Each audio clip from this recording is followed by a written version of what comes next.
I'm going to break in here really quickly to talk about our sponsor. I know you've heard me mention Anchor.fm before. It's by far the easiest way to make a podcast. Let me explain really quickly. It's free. You don't have to have any experience in advance to do it. There's creation tools that allow you to record and edit your podcast right from your phone or computer. They're going to distribute your podcast for you so it can be heard on Spotify, Apple Podcasts, many other more, Google Podcasts, pretty much any place you can look for a podcast. And you can even make money from your podcast with no minimum listenership. It is everything you need to make a podcast in one place. So what are you waiting for? Go download the free Anchor app on the App Store or go to anchor.fm to get started.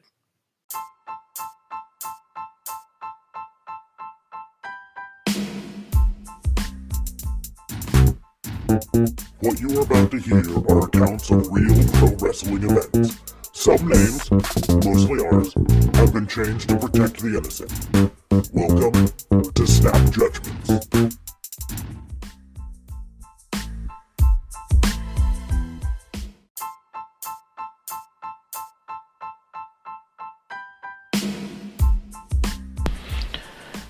Welcome to Snap Judgment AEW. This is your weekly review of what happened on AEW Dark on Tuesday, as well as AEW Dynamite just got over just a few minutes ago. I am Detective Mark Smarks, and I will be your host for this walk down the AEW memory lane. I want to remind everyone that Raw and Order WBU is part of the Tatnus Co. podcast network, so if you want to know more information or see the other Tatnus Co. network shows, you can just go to tatnusco.com to find links to all of the Tatnus Co. network shows on whatever platforms you need. We're going to start off here by talking about AEW Dark. Like I said, AEW Dark took place Tuesday, and they called it a double show, but I don't think it really was all that double show. But it was still really good because they actually debuted a lot of indie wrestlers, gave them a shot. I don't know if any of these people are going to end up regulars on the show or not, but it was kind of neat to see what happened here. We started off I'll run down the card real quick. Jake Hager with Sammy Guevara out there versus Joe Alonzo. Joe Alonzo has made appearances on Sammy Guevara's blog all the time, so there's that. Kip Sabian with Penelope Ford versus Shug D. Colt Cabana versus Brandon Cutler. SCU, which was Frankie Kazarian and Christopher Daniels, versus Sean Spears and his new tryout partner Robert Anthony, with Tully Blanchard out there as well. And then the Natural Nightmares, Dustin Rhodes, and QT Marshall with Randy Rhodes versus two new guys, John Cruz and Matt Sells. And finally, Joey Janela and Sonny Kiss versus Corey Hollis and Mike Reed. Like I said, a lot of new names on there that we didn't really know, but it was kind of neat to see them give a lot of independent people a chance to show off what they could do. Of course, it did mean that there wasn't a whole lot of surprises on it. So to start off, Jake Hager beat Joe Alonzo, which we really aren't surprised by as well. The Natural Nightmares went out there and beat the two people that they were with, John Cruz and Matt Sells. You had SCU. This was about the only one that had some question because you had Sean Spears on the other side, but towards the end, Spears just deuced out of the ring and gave up on Anthony, and SCU was able to hit the best Meltzer ever for the win on that one. And then Spears came back in and just beat the tar out of Anthony and was done there. And then Kip Sabian with Penelope Ford versus Shug D ended with Kip Sabian winning. Sabian locked in the octopus submission, and Shug D wasn't able to hold on and tapped out. And then Colt Cabana versus Brandon Cutler. Colt Cabana so far is undefeated in AEW, and Brandon Cutler is, what's the opposite of undefeated? Defeated? So it was no surprise Colt Cabana won. I really get a kick out of the Superman pin. It cracks me up every time. So, I enjoy that. And then Joey Janela and Sonny Kiss versus Corey Hollis and Mike Reed, two people that I'd never heard of before. But they seemed to do pretty good all in all. But Sonny Kiss and Joey Janela were able to pick up the victory on that one. It was a fun show. Like I say, not exactly surprising any of the results. They basically went the way that I expected them to go, right? So, moving on to AEW Dynamite tonight, it started off and you had just Tony Schiavone there, as well as Cody and Kenny Omega on commentary. And throughout the night, both of them would have matches. Both of them would duck out to go do their matches and then show back up on commentary later. So that was kind of interesting there. They had previously announced some segments and then had to do some changes, but the announced matches were going. The final matches were Darby Allin versus Kip Sabian with Penelope Ford out there, Jake Hager in action versus somebody. Brodi Lee versus QT Marshall, Kenny Omega versus Sammy Guevara for the AAA Mega Championship that Kenny Omega holds, which was kind of interesting to see the AAA champion on AEW Dynamite. And then Chris Jericho was going to be confronting Matt Hardy, and then what I kind of expected to be the main event, and it turned out to be I think the kickoff match was Cody versus Jimmy Havoc. So it was a kind of nice little thing. Brandy Rhodes again doing ring announcing in place of Justin Roberts. She did last week, and on the lower third, it had the joke about she swore she was never going to do this again, and this week it just said she's really pissed off or something like that about it. So yeah, it started off with Cody versus Jimmy Havoc, which is a match that I didn't know I wanted to see as much as I did. It's just kind of a shame that it wasn't able to get put on the bigger stage like we would have really liked to have seen it on, where maybe, they could have bled a little bit and had a little bit more violence with it. But it still was a fun match all in all. In the end, Cody hits the reverse suplex, the crossroads, and gets the 1-2-3. So a win, Cody by pinfall. He then goes back onto before he goes back on the commentary, they show a promo with Jake the Snake and Lance Archer talking about, I think it was just Jake the Snake, but talking about how Lance Archer was going to be there to destroy him, basically sitting by a fire. It was really kind of a neat promo, but it was kind of weird setup with Cody just standing in the ring watching this video on the screen. Cody goes back onto commentary, and then they move on to a vignette with Darby Allin talking about how he's going to beat up Kip Sabian, and then they have the match, Darby Allin versus Kip Sabian. A nice match all in all. Kip Sabian really does bring a lot to the table, and Darby Allin's a star. We both like him. Darby Allin hits his Last Supper, I think is what they call it. It's a leg lock that then rolls into a pin and got the 3 count.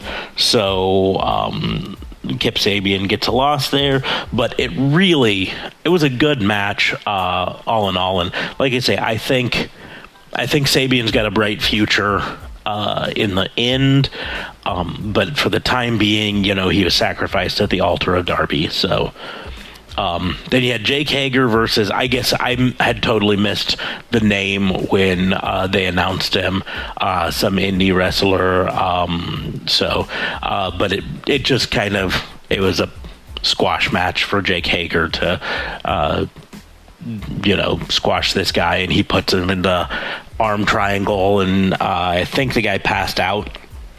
And so the referee called it ref stoppage. But like I say, it was just a squash match. But it was really there to set up while Jake Hager was in the ring. celebrating afterwards, Jon Moxley just shows up, walks in, carrying the belt, goes in, and then beats the tar out of Jake Hager, hits him with the paradigm shift.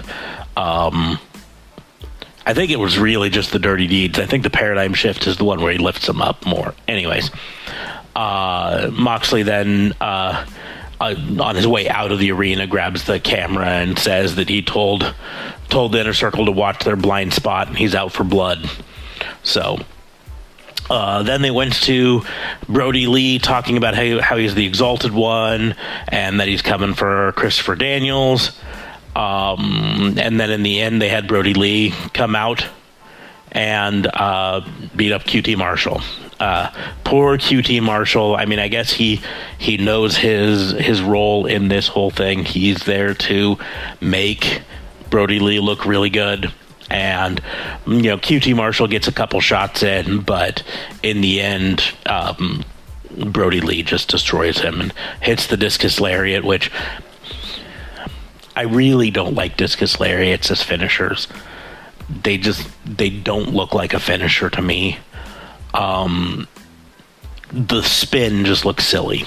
But anyway, then we move on to the main event, which is Kenny Omega versus Sammy Guevara for the AAA Mega Championship.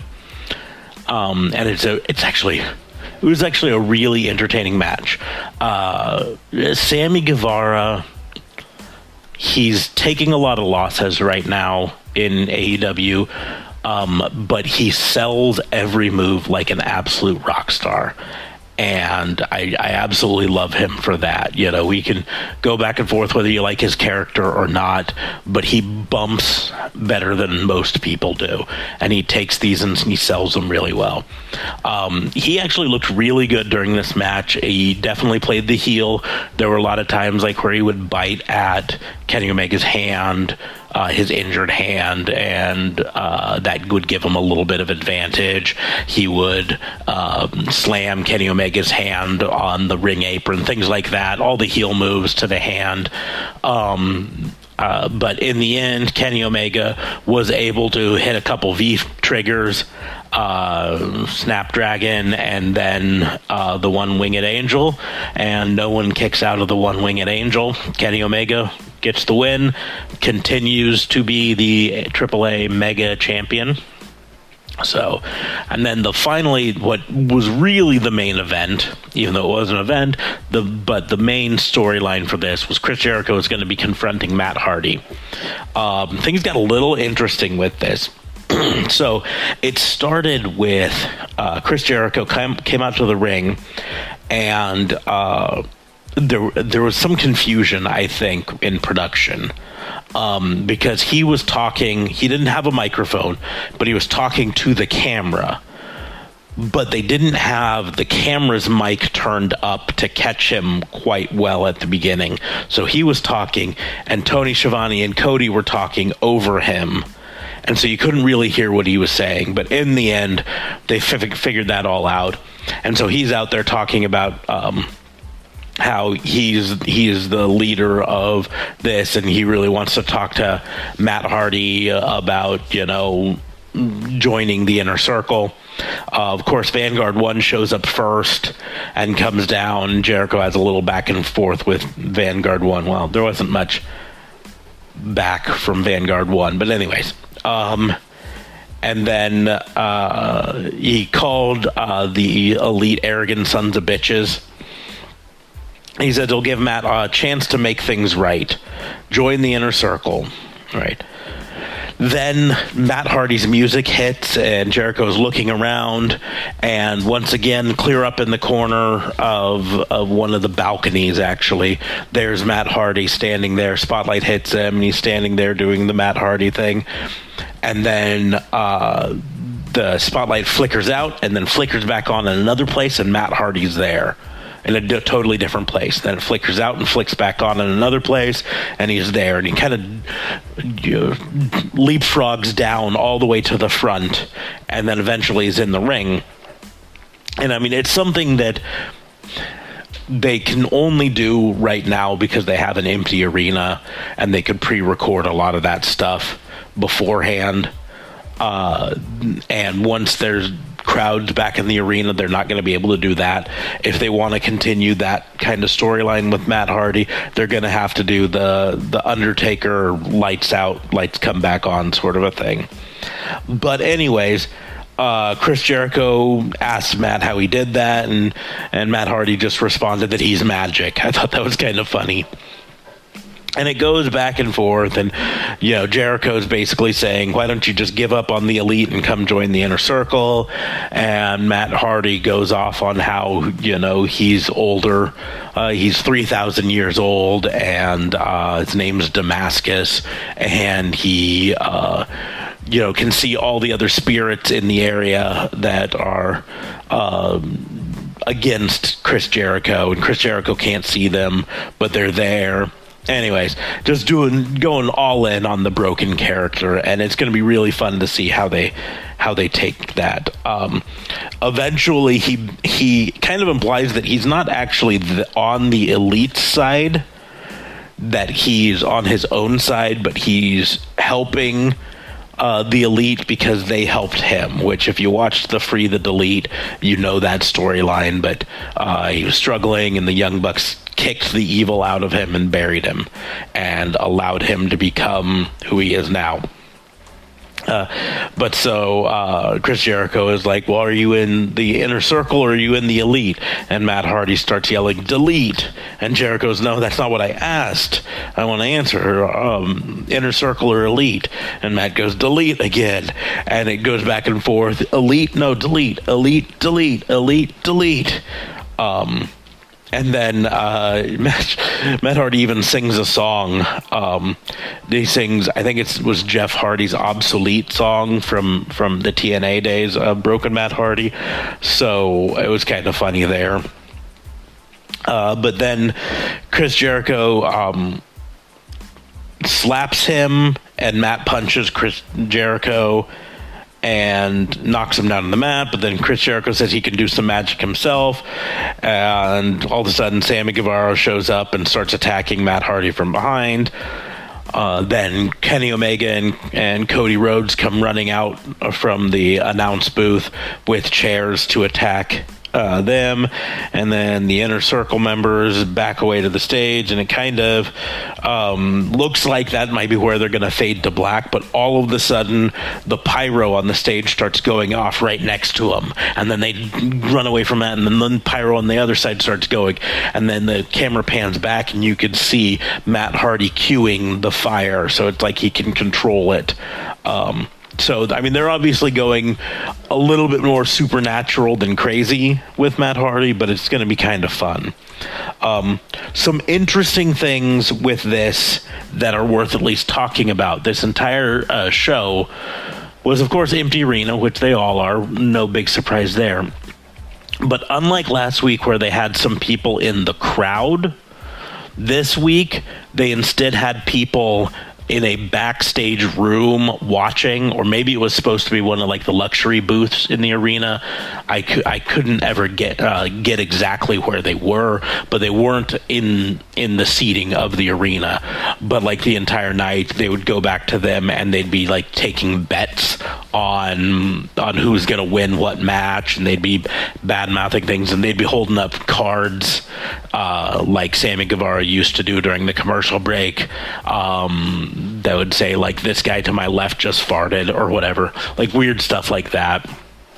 And then cheering for who they bet on for the match, or booing who they bet against, or whatever.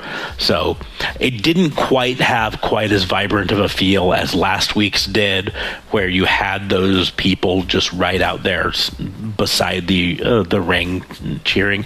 But it still was a lot better than what we've been seeing from WWE, because there was still like this vibrancy in the ring. You could hear the wrestlers talking to each other, not talking in a planning the match out or calling spots, but jaw-jacking, but talking smack to each other. And so it still felt vibrant and cool. And kind of the same thing with even with those people up in the thing, you still were able to hear that, but it wasn't quite as vibrant. And I think they're feeling a little bit of the pinch of this coronavirus going around. Maybe some restrictions that they're not allowed to have that many people in the actual arena at one time, that they have to, keep some of them in other rooms, maybe even, they said that was like a room backstage or something like that, but that could have even been filmed earlier entirely. I don't know. But, last week I gave it an 8 citations out of 10 because I thought it was really, really good. This week's, the matches were probably as good or maybe even better overall.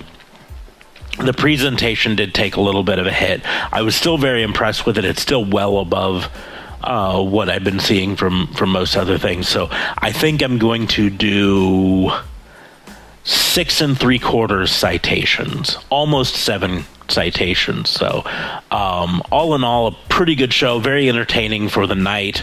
I'm about to go watch what happened on NXT and see what happened there. I am excited because I hear some really good things happen on NXT.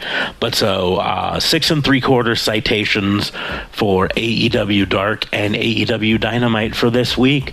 So that will bring us to the end of Snap Judgments for AEW Dynamite.